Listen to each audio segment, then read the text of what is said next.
Welcome to Modern Anarchy, the podcast exploring sex, relationships, and liberation. I'm your host, Nicole. I tried to keep her quiet, but she's screaming inside of me. I tried to keep her hiding, oh, shut up. I tried to keep her quiet, but she's a wild, wild woman.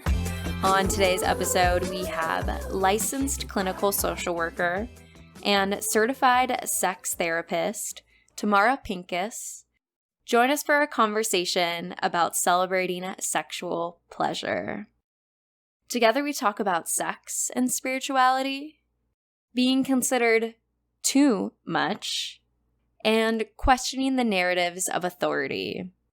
Hello, dear listener. Welcome back to Modern Anarchy. Today's episode really continues the conversation that we started last week, right?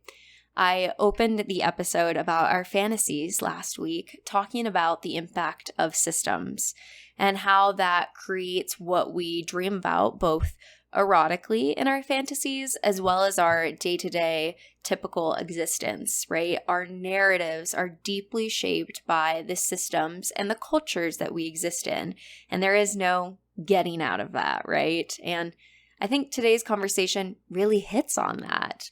Tamara shared how her son had been going through abstinence plus education and how that is a mandated education in their state.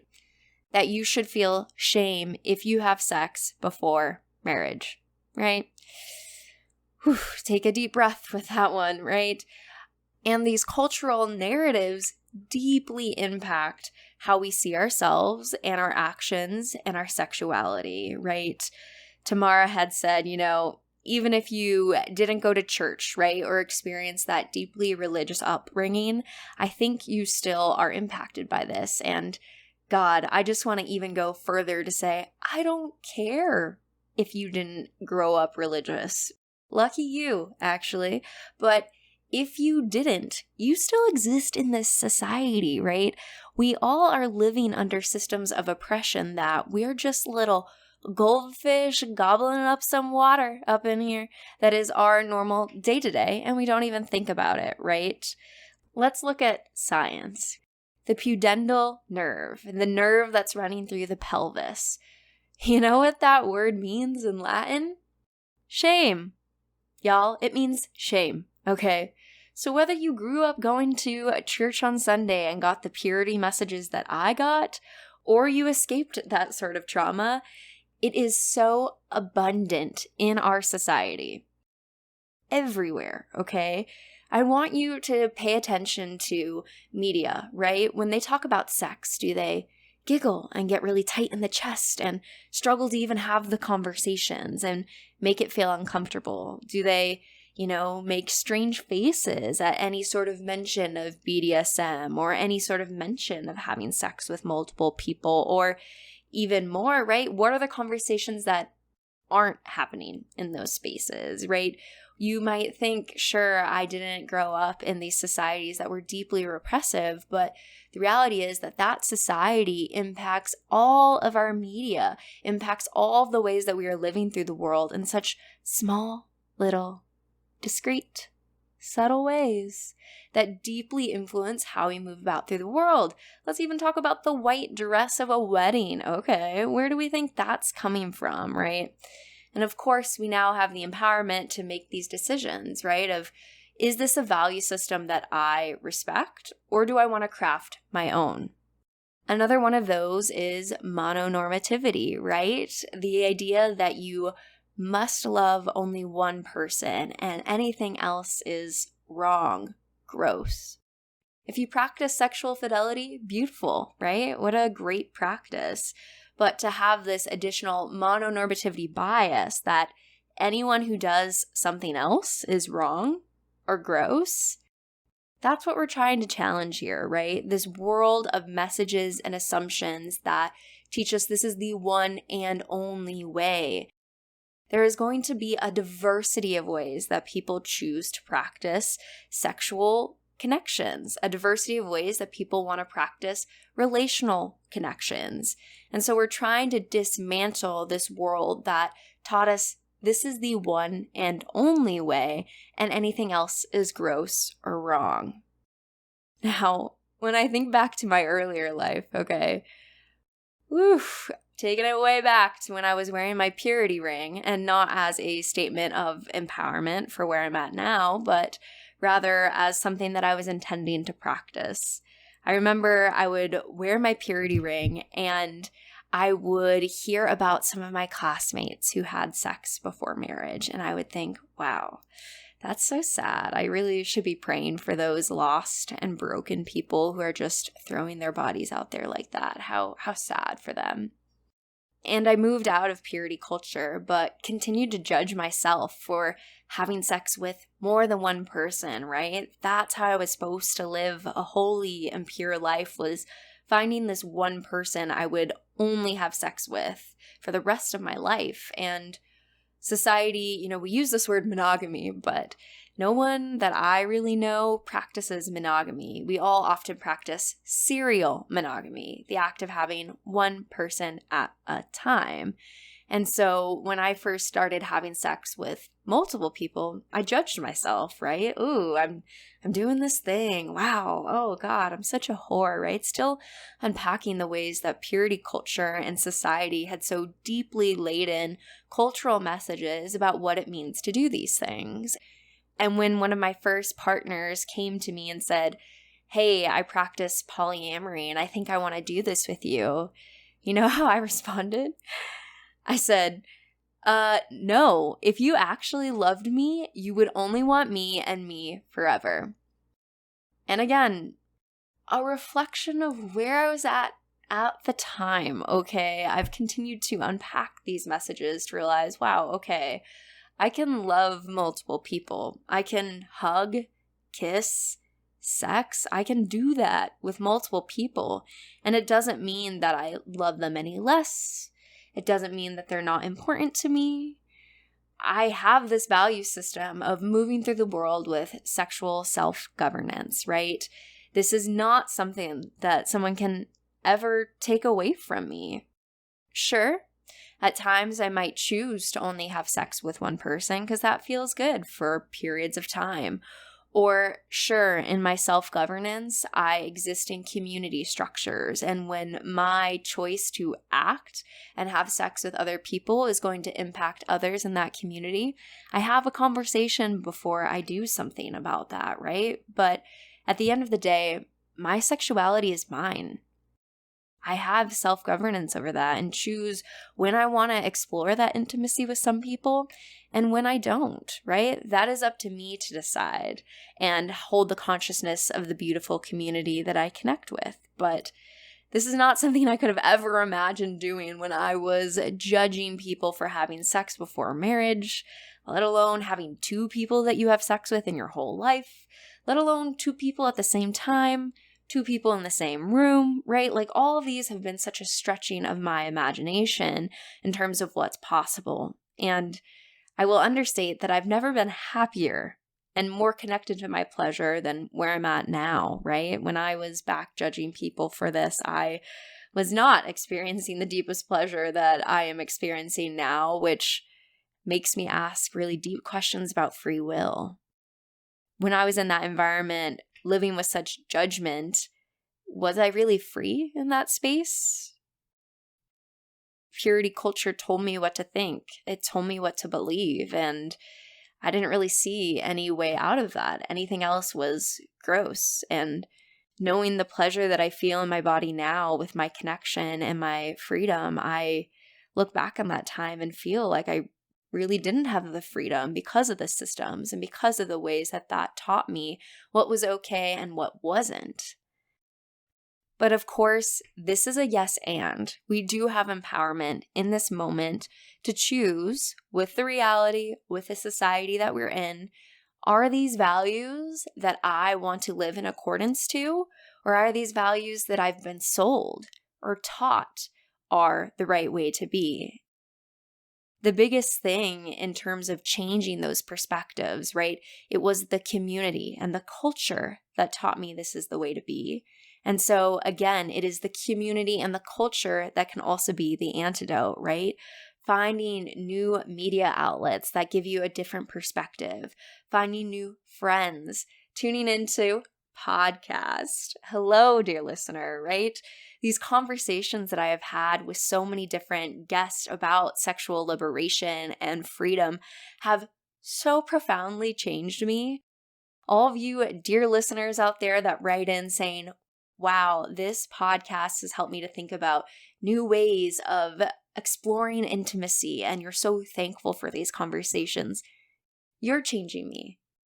There's days that I'm scared to put out these episodes and the things that I'm saying because of these systems, and to have your words, to have these guests who are so vulnerable about their lived experience. It's so profoundly life-changing, right? Everything I study about relational psychology is that these relationships shape our sense of identity, and my path of sexual pleasure is so directly a testament to that fact, right? Of the ways that my mind has been shaped and changed. And sexual liberation is a diverse practice. There's going to be so many different people who want to practice sexual fidelity, sexual self-governance, openness, right?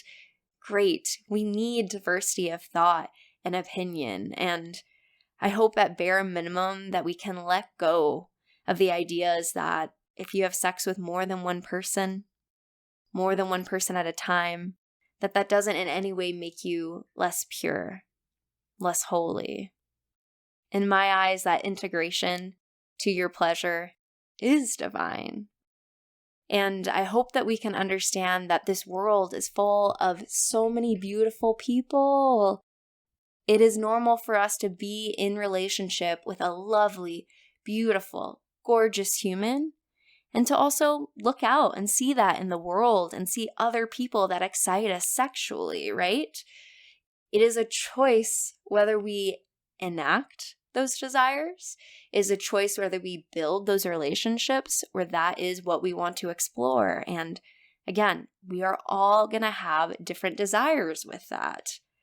But I hope we can get to a space where we can let go of shame for that natural human ability to see beauty in the world, to connect to eros and the erotic. And I hope that these conversations, dear listener, are creating space for all of us to explore our own path to sexual liberation and to feel more connected to our pleasure without shame. I am sending you so much love, okay? I know that there are so many shameful messages about sex, and I hope you know that you are accepted in this space. You are celebrated in this space. And I love you, all you dear listeners out there. Please continue to practice your pleasure activism, because that is how we're going to change the world. All right. With that, let's tune into today's episode. So then the first question I like to ask each guest is, how would you introduce yourself to the listeners? So my name is Tamara Pincus, and I am a licensed clinical social worker and certified sex therapist. I run a practice in the DMV, so in the DC, Virginia, Maryland area, and we do sex therapy and sex education and also coaching for open relationships and for dating coaching and those kinds of things. Mm-hmm. Great. I'm excited to talk to you today about all those things. Yeah.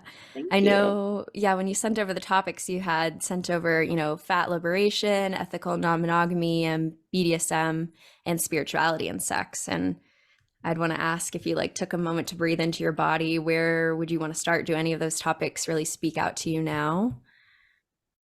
I mean, I think what's coming to me at the moment, maybe because you made me take a deep breath, is the sex and spirituality, please. Okay, here we go. Let's dive down the path. So tell me how that connects right now for you, even in that moment of taking the deep breath.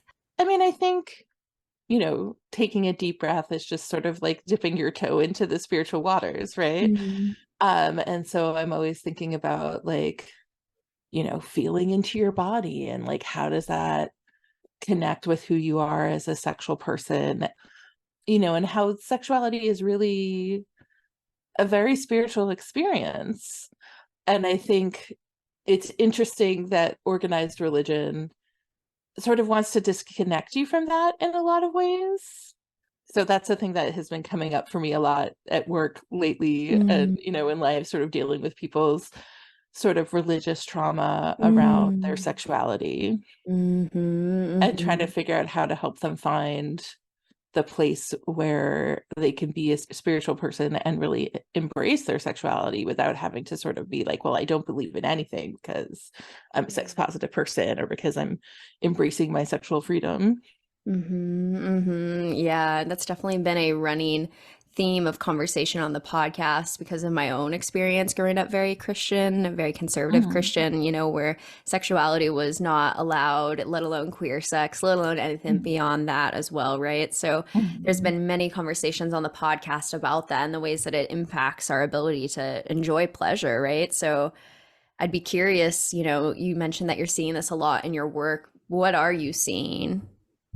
I mean, I'm just seeing a lot of people who have a lot of guilt and a lot of sexual shame, and a lot of times that sexual shame will literally lead to physical issues like vaginismus, which is sort of a tightening of the vagina that makes any sort of penetration really painful.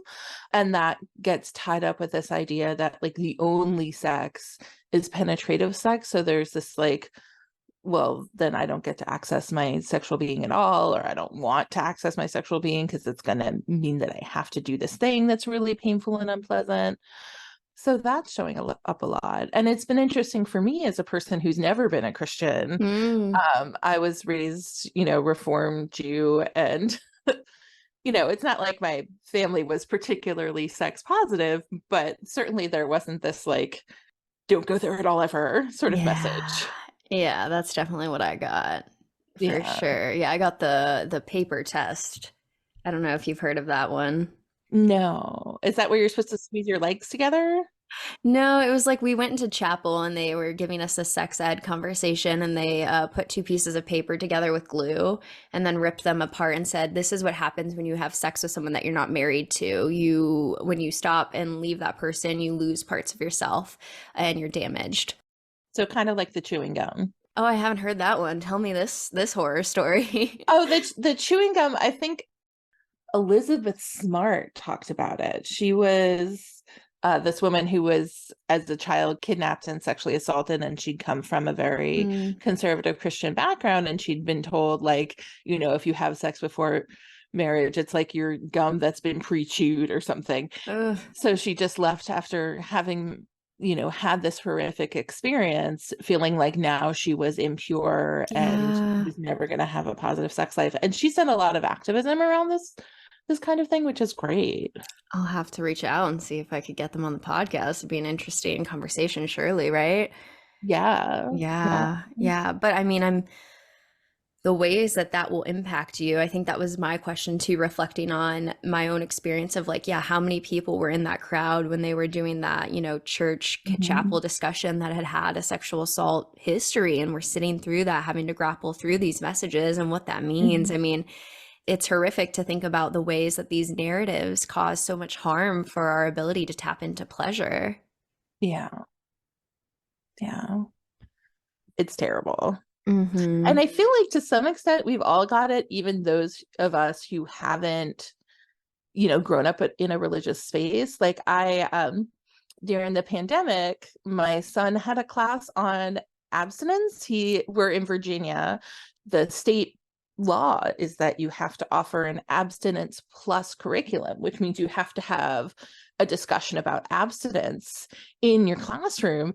And but it was the pandemic and we were all home. So he was like, do you want to sit in on my class? Because, I'm a sex therapist. Oh, yes. That was like, hell yes. And the teacher, who is, a gym teacher, that's like the class. No training in sexuality whatsoever, and this ridiculous curriculum that they put together. is like, if you have sex before marriage, your parents are going to be ashamed of you. Oh. And I mean, and you know, my son doesn't want to talk in his class, but like we're Fair. like saying things in the chat. So finally, eventually, he's like, except if you're my kid's name's mom, um, clearly Hilarious. she'll be okay. Yeah. I mean, I think that's so damaging for kids who have been sexually abused. I mean, and most of the time, like when you're like 12 and you're having sex with a teacher, for instance, you may think of it as a thing that you're choosing to do. You may not understand that this is a problem or that this is not okay. And so to tell people it's not okay to talk about really like furthers victimization of these vulnerable kids. Totally. Absolutely. Makes me so mad. Yeah. Yeah. So I actually went to I spoke with the people at the school system and I was like, who is writing this curriculum? And they're like, you know, volunteers, and we have a nurse. So at least we have somebody who knows what they're talking about. And I'm like, what kind of sexuality training does this nurse have? And they're like, you can't get on this committee unless you get a school board member to appoint you to the committee, to the curriculum committee. Like, that's never going to happen. What school board member is going to be like, I'm going to appoint the kinky sex therapist, the sex education committee? Like, that's not fucking happening. Sorry, is it okay if I swear? Yes, please curse on I think there are multiple reasons to curse on this podcast about these topics, right? Yeah. Yeah. The power structure is inherent to that, because I'd be curious, like, if they get to demand an abstinence only has to be taught, like, what about a pleasure-based teaching? We don't talk about pleasure. We don't talk about pleasure. Like there's a like a list of reasons they give you of why people might have sex, and those reasons are like your partner wants to, and to keep up with like what other people are doing, and like none of it is it feels good. Can't say that. Make the list of reasons a teenager might have sex. The fact that you are rushing with hormones that are telling you the thing that you want to do right now is have sex. Yeah. Yeah. God, I was really hoping that we've moved, optimistically away from this more so, but it's sad to hear that this is still happening. It's still a thing. I mean, at least it's abstinence plus, so they at least have to tell you something about sex. But that just means they're gonna like show you pictures of what STIs look like and try to scare you. For sure. Yeah. And I do psychedelic assisted psychotherapy. So, drugs are definitely a part of my perspective as well. And it reminds me a lot of like the DARE conversations, right? Where it was like, just say no, no, no, no. And then now we have like a ton of data actually on how those programs were ineffective, right? And so it's just, I think the long-term path towards this is that we'll realize this is not, it's not trauma informed at bare minimum, right? It is not trauma informed, which is horrific, let alone the effectiveness of it if we could research these things. But just in general, it's horrific to think about the people that are being impacted from this. Ugh. Yeah, it's terrible. So when you have that client, who's going through this, what are some of the first steps that you're doing to support them to, write a new narrative? I mean, I think it sort of depends on the person. I tend to be pretty individualistic. So we want to look at, where did this message come from? Is that a person or a group of people who you consider to be reliable now? How has that message served you? What kind of messages might help you feel differently about what's going on? And then with something like vaginismus, we may also want to be trying like other kinds of interventions. Like, have you, been to a pelvic floor physical therapist? Or, I feel like for vaginismus specifically, and this is not even a thing we can access in our area at this point, but I really wish that we had access to sexological body workers who could like do internal work while focusing on pleasure and really take things slow and do this process from a not medical place. Yep. Because I think like when we look at at this kind of thing as like, this is a disease and you're sick or something. No, there's nothing wrong with you. Your body did what it needed to do to protect you. And whether that was protection from like a past sexual trauma or whether that was protection from religious trauma, it doesn't matter. Like right now, we're trying to like help you release that trauma from your body and also help you find pleasure and joy. And pleasure and joy doesn't have to come from putting things in your vagina. Right, right. More expansive ways to do that. Yeah, It is not required. totally. I am so glad that you mentioned how the body is, keeping you safe, right, in that act. I think that's a really important piece for people to understand in multiple different ways, even outside of sex, right? Like anxiety, all these other things. Like frequently it's the reaction of our body, our mind trying to keep us safe. How do we adapt? How do we cope to these things? And being able to have that compassion for ourselves and the way that's showing up, I think can really change the model away from this, you're diseased, you're broken, you're this, to oh, my body was trying to keep me safe and it still is. How do I work with that in relationship with kindness and compassion rather than that hatred? And we've definitely had yoni massage therapists come onto the podcast and talk about that work, talk about, combining spirituality in the body, or I've had other surrogate partner therapists come on, and that's another powerful space. So yeah. Absolutely. And that's another thing, like surrogates are amazing. I wish I got to work with them more, but there's just not been enough local to me and enough clients who are willing to sort of make the leap because I think it feels scary for them. Yeah, it's hard. Hard. Yeah, definitely.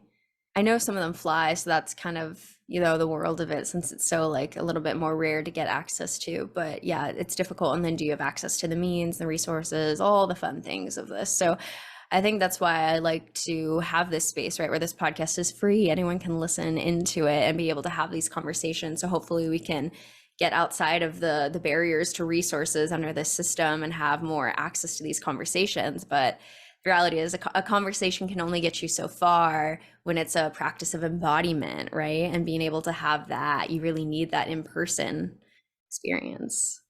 Absolutely. Absolutely. I mean, I think there are some embodiment practices that you can learn by working with somebody online. Like I have a coach who works for me who does some of that kind of stuff, like sort of coaching people through that sort of thing. But yeah, it is different online. Also, there are some upsides to it. Yeah, of course. Yeah. And I mean, at least for me, it's been empowering to like step into a reclaiming of sexuality and spirituality and the union of that. Yeah. It's been so powerful to like step into that like divine whore persona and like, what does it mean to embody that? I'd be curious if any of your work takes clients through that sort of like reclaiming process. Honestly, I haven't had a lot of clients who've been going through that process, though I think I personally have been going through that process for the Tell last me. I mean, so I've been polyamorous. Well, I tried it in college when we didn't even have that word, but Sure. then I also have been doing it for like the last 12 years or so.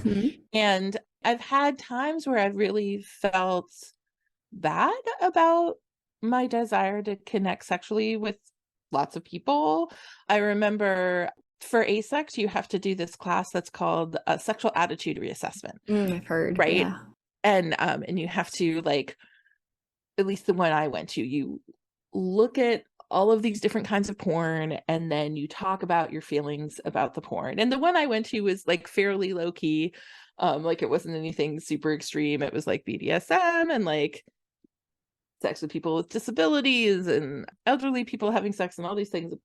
And I left the class and I got in the car. It was in New Jersey, so I was driving home to, Northern Virginia, and I just started bawling my eyes out. And I was like, I am such a slut. I have all of these things that are supposed to be so edgy, like having Yeah. sex with older people or having sex with people with disabilities or, engaging in BDSM. I had done all the things.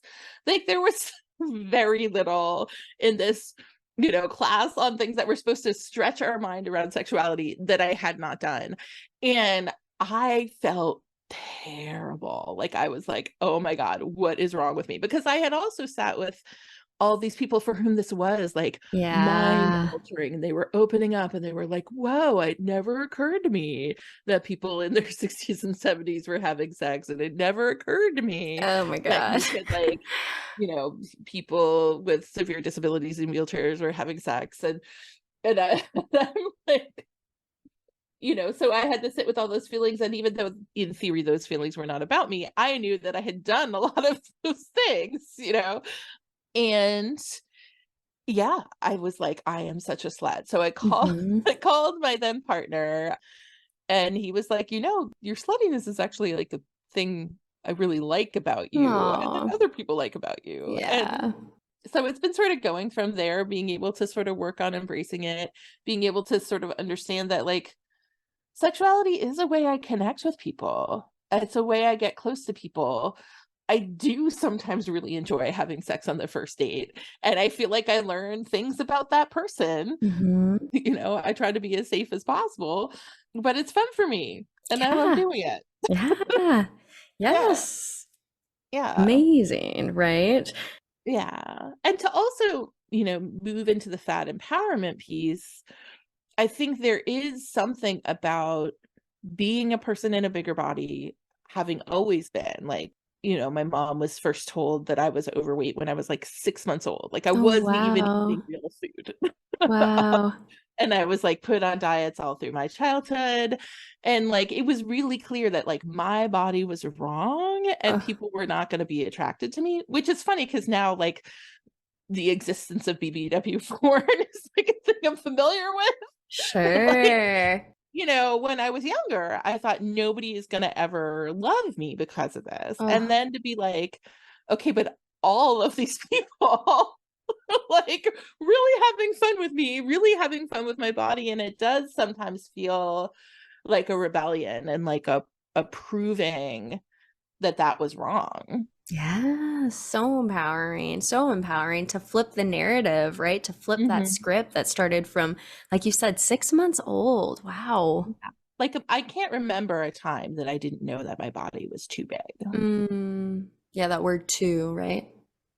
Yeah, too big, too much. Like I'm often worried that I'm too much, that I say all the things, but I'm sort of leaning into it.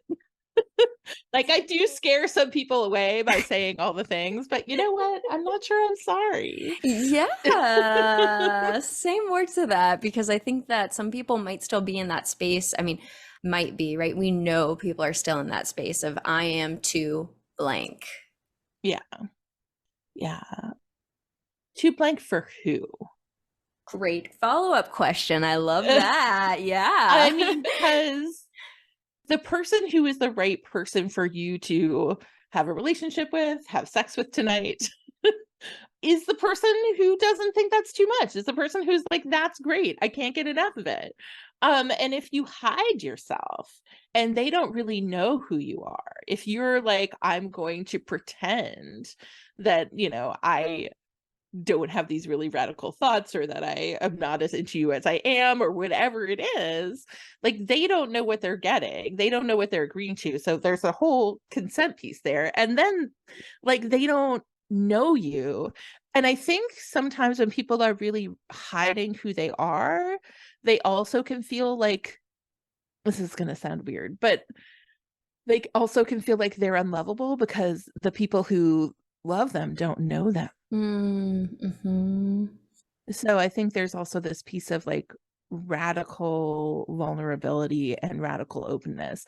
And you do have to be careful. Like you can't be open with everyone, but the people who you want to give it a shot to having any kind of relationship with your life, you have to have them see you enough to know if they can handle it. Like you Mm-hmm. don't necessarily have to tell them everything. You can start gentle. You can be like, what do you Yes. think about polyamory? Before you're like, by the way. Yeah, yeah, exactly. That gentle start into it, right? Because, like you said, in this world, at least currently, we can't always be safe and out about all these different aspects of ourselves, unfortunately, right? So that Mhm. nuanced practice of figuring out where it is safe and the empowerment to Mhm. hold back at times, right? And take those Right. little steps towards deeper vulnerability that allows more intimacy, like you said, to be seen, to be loved. And it's Mhm. so hard, though, when we're like moving about through the world, and the reality is that we internalize the relationships to our friends, our family, and the larger society, right? So if the larger society says you're too blank, then we feel that, we know that. And so it makes it so scary to share those parts of ourselves with another person, because the fear is, I'm going to be ostracized, I'm not going to have connection. And like you said, though, then that creates that active process of internalized shame, though, about it. And then you're sitting with that, and that's how we get the psychological distress around these pieces. You know, like there's just so much growth that can occur when you start to bring those pieces out into safe relationships, right? And have that intimacy of being seen, loved, celebrated for those parts of yourself. Yeah. But if you do it to someone who, that's the scary part, is if you do it to someone who then meets you with, you know, if relationships are mirrors, right? You open up to someone, you tell that, and they come back and be like, ooh, you're gross, what the fuck, right? Like we then feel that, and then you don't even want to, you want to close, pull back into the turtle shell even more, right? So it's like being able to have these really powerful corrective relationships where you bring that out. And like your partner, right? Your partner said that to you. I love your sluttiness. That is one of the favorite parts of that, right? Like that brings us into more authenticity, more ability to share these parts of ourselves. So it's so hard. You need those relationships where you're loved for that to really keep going into that deeper authenticity. Absolutely. Absolutely.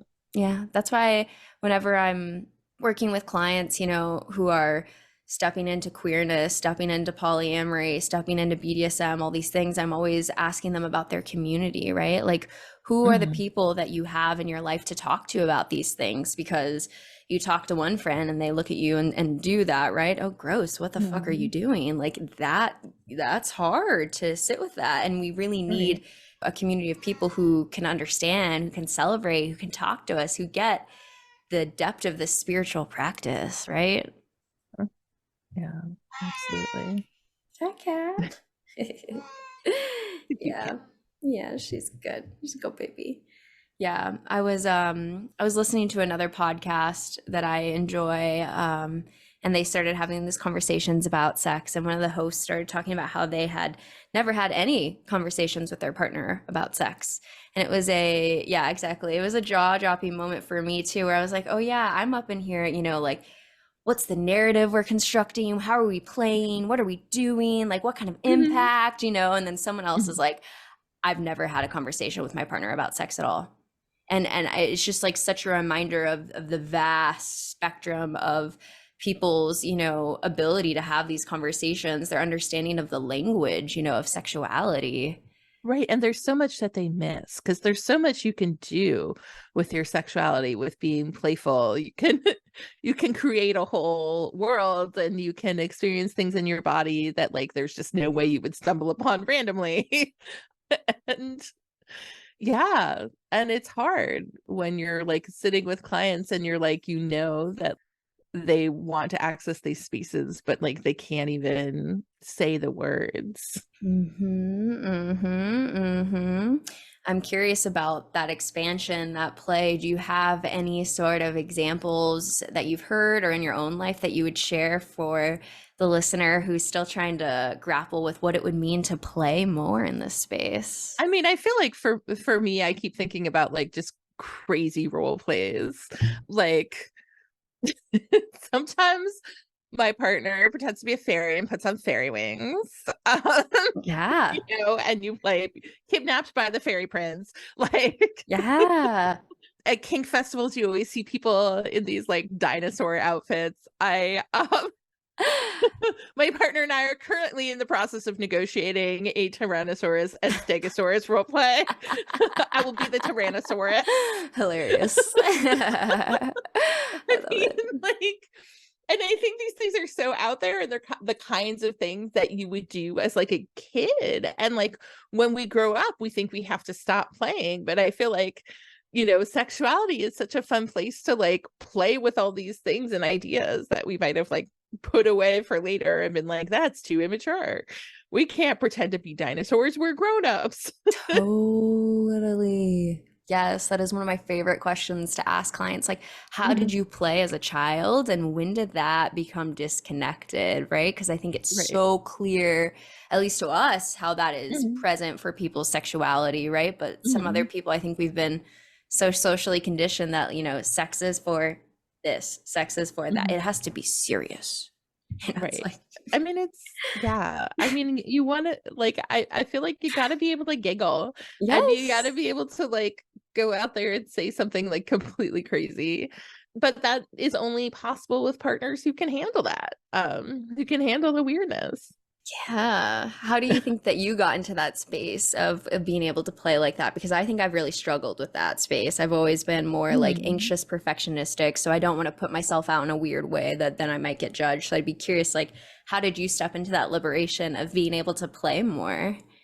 I mean, I feel like I've always had a fair amount of it. Like, I feel like as far as my sort of sexual development, I started by reading a shit ton of romance novels starting when I was Mm, very young. And there was always like the vampires and the people being kidnapped and falling in love with their sure. kidnappers.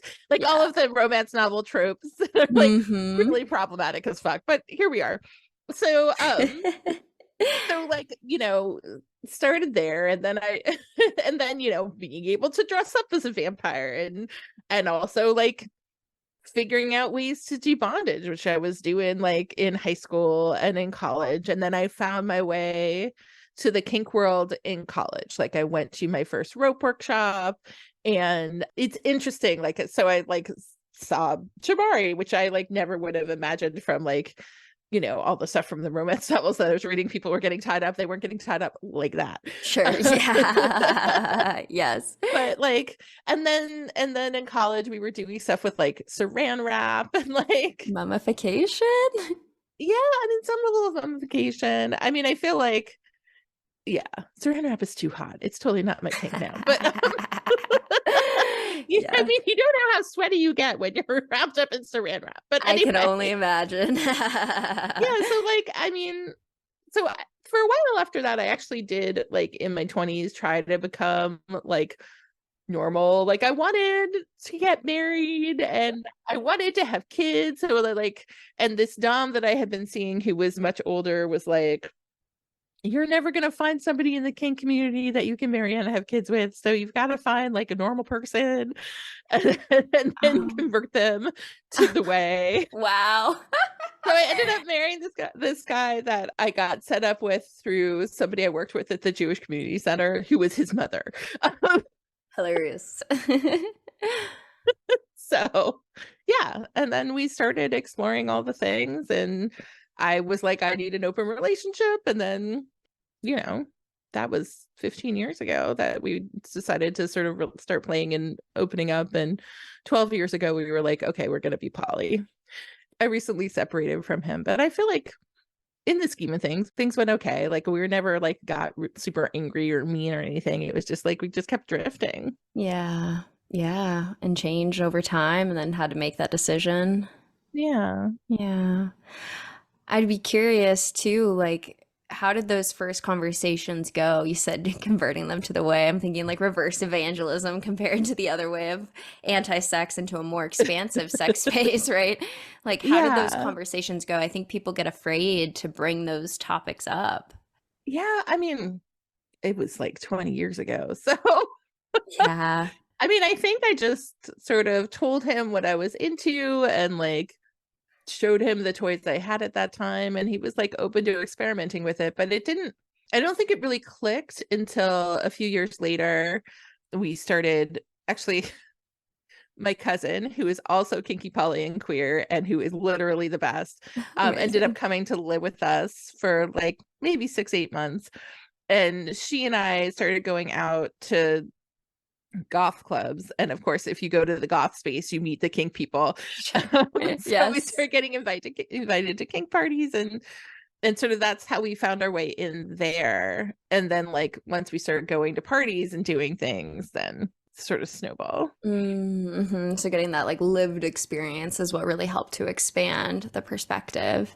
Right. And then we went to like a kink conference like a couple years after that, which is like it's just really eye-opening the first time you go, and you're like people in costumes and doing all kinds of scenes, and like people doing like age play and puppy play and like all the things. Yeah, The littles with their coloring books and sure. the people like pulling the cart around, like neighing, like Yeah. Do you remember what you felt that first time that you were there and were it taking that was in? so powerful, and I was so Mm. alive. I mean, it's interesting. So at that time, when we went to the first one, like I had gone to social work school intending to be a sex therapist, but there were no jobs in sex therapy. There were no group practices that would hire somebody to do sex therapy. So I was doing public mental health, and it was like, I mean, I had some powerful connections with clients, and it was profoundly depressing because our society is really fucked up. And you can only do that for so long before you're like, holy fuck, man.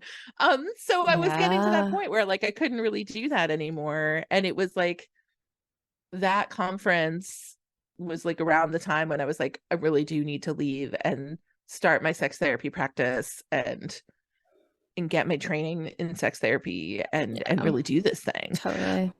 Yeah. Yeah. I was thinking about what you were saying with the weight of that work. I don't know how you would characterize it, but to me it feels like trying to stick like, just these little plugs on a sinking ship of the systems, right? Like you can see how much the systems are impacting people and causing the pain and causing the results of what's showing up in the therapy room, and you're just like this little band-aid on this, Right. wildfire of shit. And then you have that moment of like, okay, I can keep doing this one-on-one individual work, but like, what about the upstream problems that are causing all of this? Like, And my first job in social work was case management. So I was like going and picking people up in neighborhoods that I had never been to and driving them to places like the Social Security office and, driving them to doctor's appointments and taking them to the grocery store. And I mean, it was just like the world that they were living in, and like knowing that they're trying to live on like the $600 a month they get from Social Security, and how are they supposed to afford a place to live and like being able to eat, and like driving around to all the different food banks trying to get enough food for people to live for a month. It was just impossible. And then I started doing quality improvement. So I was basically then tracking all of what we were doing and just seeing how broken it was. And then like the system, it got to a point where they were like, well, we're no longer going to pay for you to drive people around, but we still want you to do the same work. And really the only way that these agencies can function is if the social workers are billing 5 or 6 hours a day. So you basically, for the things to actually work, you had to commit fraud. Like, it was crazy. My heart goes out to the, so many social workers that are right there in that spot, right? Yeah. So many that are carrying that weight, holding that, and not getting paid adequately for the labor that they're doing. It's insane. It's completely insane. Yeah. And it's a reflection, right, of the systems, of the pain, of all of that, and the systems working how they're supposed to, unfortunately, right? Right. Like we never meant to really take care of people with serious mental illness or people with serious disabilities. I mean, yeah, we're letting them die. Anyway, I have some feelings about that. No, and it's good. And this is the space to talk about them, I believe, right? Yeah. I mean, I think it's important to talk about this because a lot of people don't have that positionality, right? To see what you saw in those systems. A lot of people are living their day to day, not even really understanding what's going on the other side. Yeah, I mean, I had never been to that part of the city. I had never seen schools with bars on the windows. It's just crazy. Yes. And so that's why I think it's important to talk about it and get that perspective, and that sort of thing will radicalize you really quick, I think. Or it radicalizes you or just makes you more in despair, right? Depending on how you handle that. But it will change you having that perspective. Absolutely. Yeah. I mean, I do think I've been radicalized. Yeah. And I also am in this space lately where it's like, I just feel like there's not enough in the world I could do. So But I do find that now I do end up working with a lot of people who are working on these issues. So like I'm not necessarily in the trenches, but like I'm working with people who are in a position to do something. Sure. Yeah, totally. And, you know, I believe in a pleasure revolution. Mm-hmm. I think that the more that we are embodied and have pleasure, right?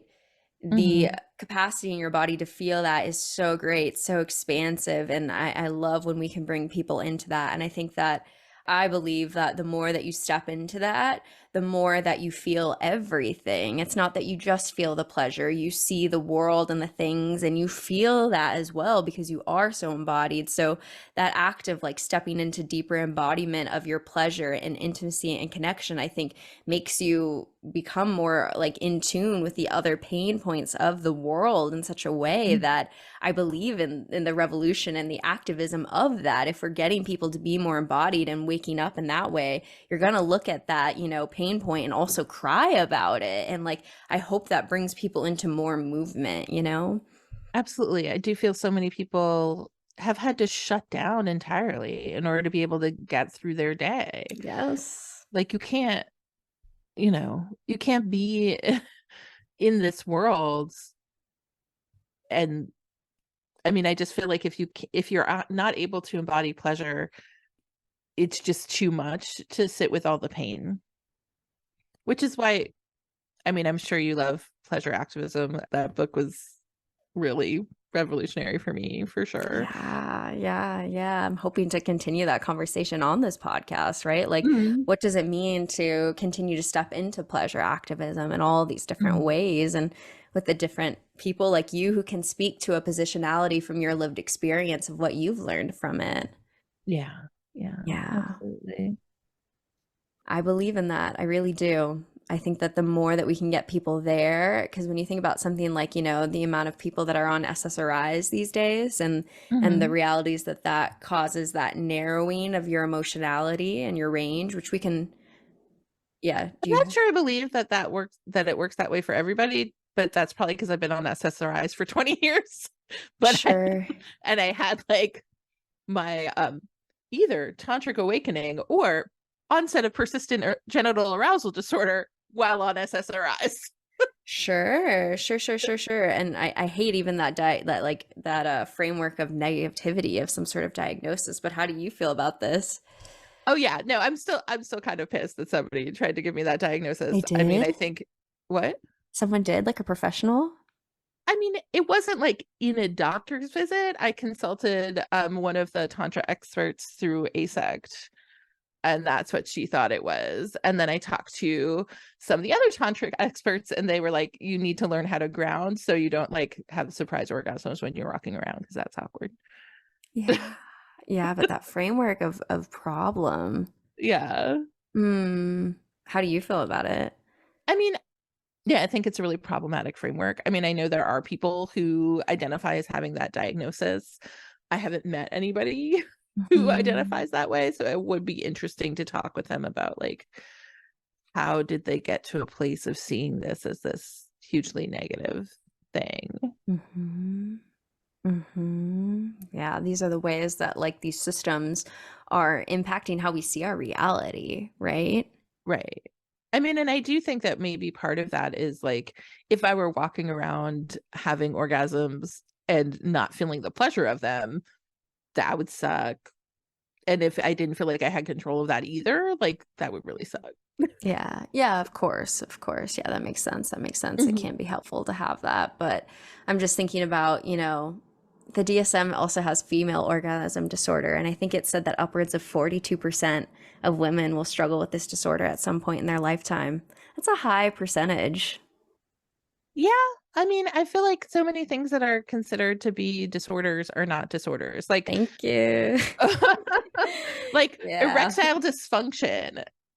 No, people just don't always get an erection when they want one. That's just your body doing what it's doing. And the more you like label it as something terrible and make people stressed out about it, the less likely your cock is going to work. But who cares if your cock is like working? Like you can still have a very pleasurable experience.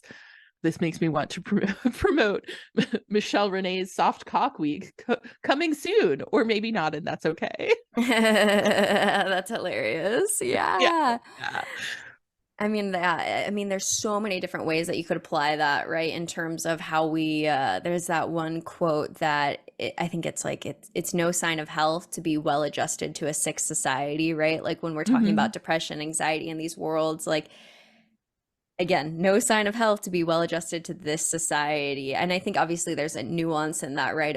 Nuance of knowing the world is this messed up and having these things and still finding the pleasure in what's within our control in that framework. But just the ways that we use language to pathologize these things, it deeply impacts how we see our sense of self, right? Right. Huge. Absolutely. Yeah, so being able to like challenge those things quite literally of does that word disorder even feel accurate? What sort of frame, who's coming in with that perspective? And like we were saying earlier, right, with Christianity, right? Here's another frame or restrictive religions in general. I know it's beyond Christianity, right? Like here's this frame of what sex is and what it means and what you need to do. And we ask that question of, do you align with that? Do you want to, right? And there's a lot of ways that the field of psychology does that as well, right? And we can ask bigger questions of like, do you align with that? Yeah, absolutely. And really giving people a chance to question. I've got a bumper sticker in my head now. Question authority. Yeah. You know, I'm so thankful that you exist for the clients out in the world that come from these different identities, because the reality is, you know, depending on who your therapist is, you come to them saying, hey, like, I've always had this fantasy of doing consensual non-consent. I've always wanted to have like a rape fantasy and have that played out some way, right? You look at them, you're like, yeah, okay, like, let's talk about that, right? Another therapist would look at them and be like, oh my God, that's deep trauma. I need to save this client. I need to get them out. I need to do this. Right. And yeah, and maybe this is a way of you working through your trauma. And I feel like we don't talk about kink being a way of really working through things as much as we should, because there's, like play therapy works for a reason. And sexuality makes it so much more powerful. And so, like, there's a reason people will keep replaying their traumas. But if you do that in a conscious way, you do that in a way where people feel like they can take their power back, it's beautiful. And it helps people unhook from these negative stories, and it helps people release the trauma that's held in their body. So, like, why would we be against that? Because you are challenging my paradigm of existence, right? I have never heard of anyone who does this. That's so wrong. So as a therapist, I'm going to work from my lived experience rather than expanding to acknowledge my bias. Well, yeah. Right? That's the scary part. I think it's hard, you know, because like you got additional training in ASECT, right? And all those pieces. And so like you said, you went to that meeting where other people were shocked. Yeah. They were people who were just beginning the process of getting ASECT certification. Like, I do think people get less easily shocked when they go through that process, but I do think that there's still places for more education, and those are certainly, to plug myself for a minute, and by the time you air this, it's going to be past when this class happens, but we do run classes on like BDSM for providers, consensual non-monogamy 101, like those kinds of classes where people can get this sort of basic sense of like, what are these things, so they can be maybe less judgmental when the client walks in the room.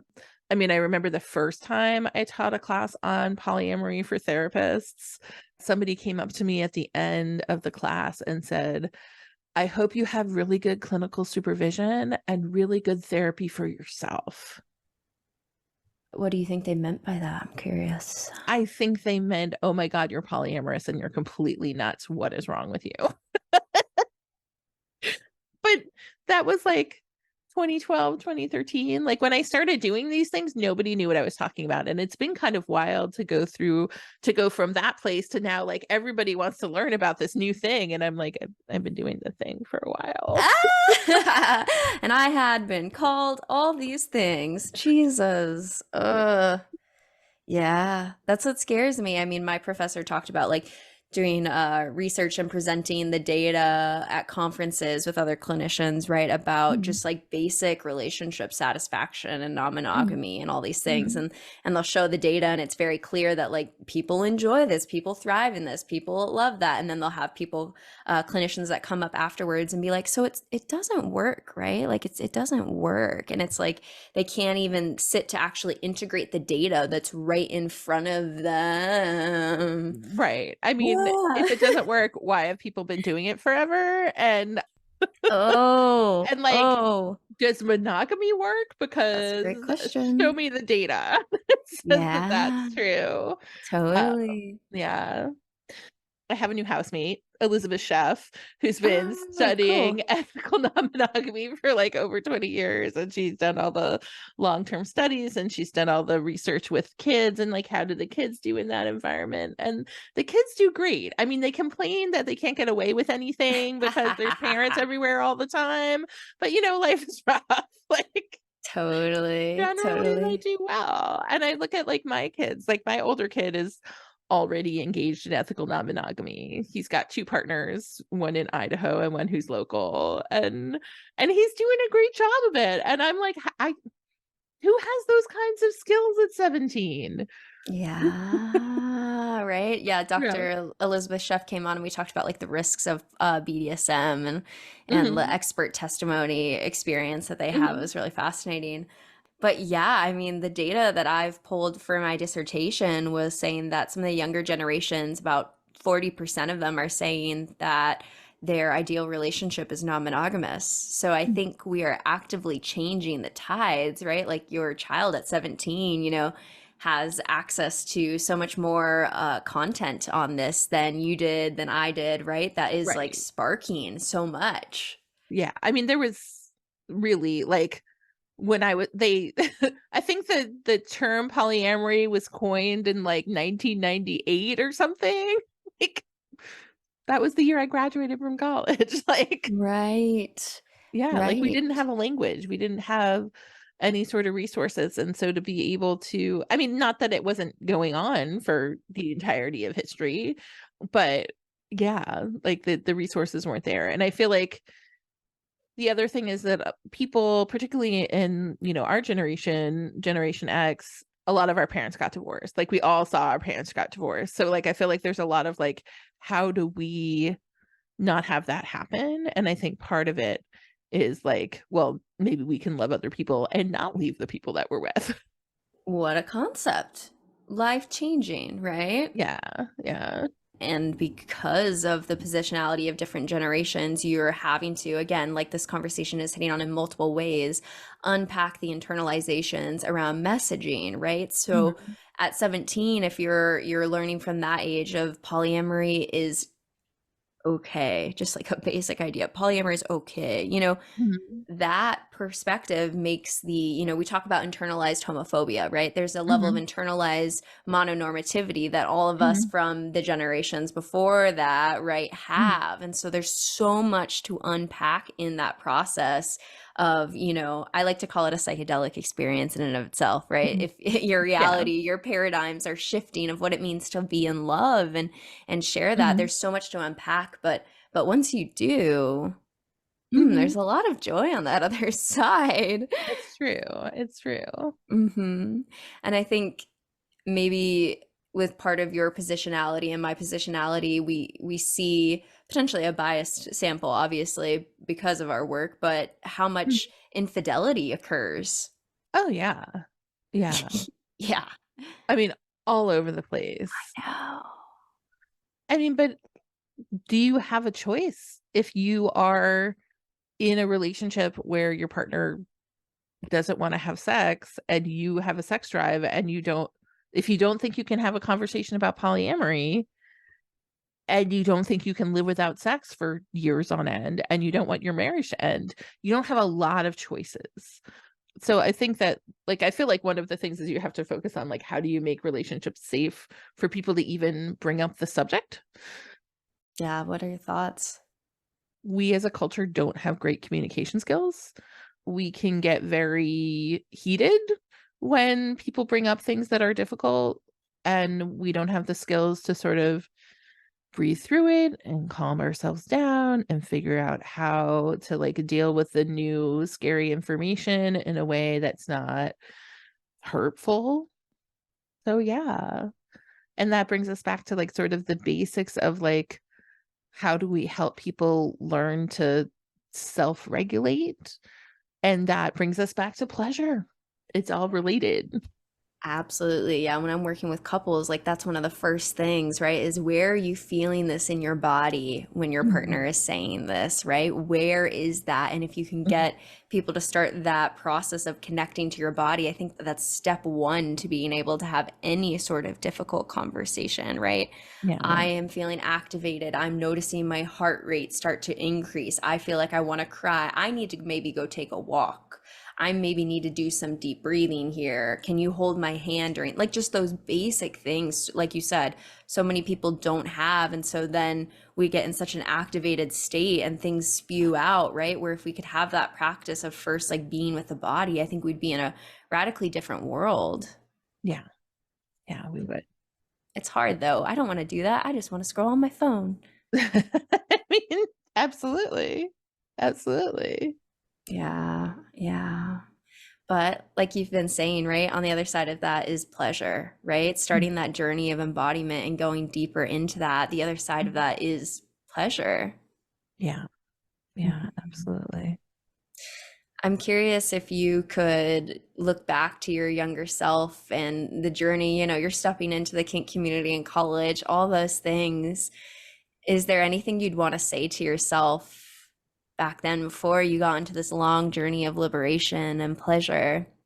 What would you have wanted to say? I mean, I think the thing that my younger self really needed to hear was that I was lovable the way I was. Oof. Because I think there are a lot of things that I did because I didn't think that I was lovable. Yeah. And I don't know about you, but sometimes I can hear those things cognitively and like know them cognitively, but it's a whole, yeah. Getting that all the way to your gut so you can really feel it is rough. And I still have moments where I don't believe that it's true. Yeah. Yeah. How do you support yourself in that? Well, I have my true anxious attachment moments where it's sort of poke at my partner. He like tells me what I need to hear. That's true. I mean, and I do also, when I'm in a better headspace, I'm able to really sort of breathe deeply and remember that there are people around me who love me for who I am, and that that's okay. I feel like a lot of my stuff is about my relationship with my parents, like everybody. And I'm very sure that my children know that they're loved. And that weirdly can help me through it. Knowing that, like, they know that I love them and I know that they love me, and that we have stopped that intergenerational cycle that has gone back since before anybody in the family can remember. Powerful, powerful to change that paradigm for them. Yeah. And be that parent in the room that is excited for your kid when they're having sex, I hope, right? I mean, only so far. Yeah, totally. Yeah, I mean, you're I don't want to be actively, in the house when it's happening. of course, of course, but to write it, that's a whole thing in and of itself too. Like, what does it mean to be a sex positive parent? I mean, that's probably a whole conversation, Let right? me leave you guys alone. Bye. Totally, totally, The totally. condoms are over here. Yeah, You need lube. There's lube. totally. Safe, safe, safe, safe, right? Exactly. Yeah, yeah. But yeah, I mean, you're changing the narrative, and I'm so thankful that you're here doing this work and that you're impacting people by being your authentic self. Mhm. I mean, I try. I do say a lot, and I feel like if my kids heard this podcast, they'd be like, "Mom." Poor things. Oh, yes, yes, yes, yes. I'd be curious too, as we come towards the end of our time, if there's anything that maybe we didn't hit on that you still wanted to talk about. Otherwise, I have a closing question I can guide us towards. I can't think of anything that we missed that I desperately need to talk about, so ask me the question. Okay, great. So, the question that I ask everyone on the podcast is, what is one thing that you wish other people knew was more normal? There's so many things. Yes, please come back on the show and talk to me again. I mean, I wish people knew that sexual desire outside of their current or primary relationship was normal. Oh, I could hold so much space for that right there. Yeah. Yeah. I'm broken, I'm bad, something's wrong with me, that I am attracted, that I see beauty in the world outside of my one relationship. Right. And so many people shut themselves down. Like, oh no, I'm feeling this bad thing. I shouldn't be having these feelings. And they just shut down. They don't want to feel too alive with anyone. If they feel too alive, then they might get turned on. They might get attracted. Oh, it hurts to think about that space. Yeah. That's why I couldn't do it personally. Yeah. I mean, I couldn't do it either. But I told my partners that it was happening. I told my high school boyfriend that I had a huge crush on this girl. I Yeah. had to speak to my partners about it. I couldn't exist in a world where that was how I was going to go through connection was, oh, cool, I'm connecting with this person. It's really great. I feel this desire. Oh, suppress. Oh no, suppress. That Mhm. world of disconnecting from what is happening in our bodies, that world of pathologizing that, of putting a moral judgment on that. I mean, I could not live in that world. Oh, Yeah. and I think those questions of like, oh, do we open up the relationship or not? Like everyone's on their own journey to figuring that out, but at least a paradigm where you can acknowledge that there's other beauty in the world. And then you get to choose whether you want to engage your time and energy, those limited resources in engaging in that in a different way is totally up to each person, each, relationship, but at least opening ourselves up to this world where we can acknowledge like, hey, that's an attractive person. I have feelings about that. I'm now going to decide whether I want to open it or keep our relationship closed. Like just that world of more space for the natural human appreciation for beauty in the world, I think is really important.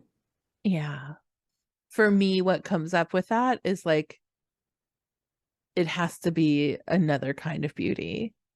Because if it's beauty as the culture defines it, it doesn't include me. Mm.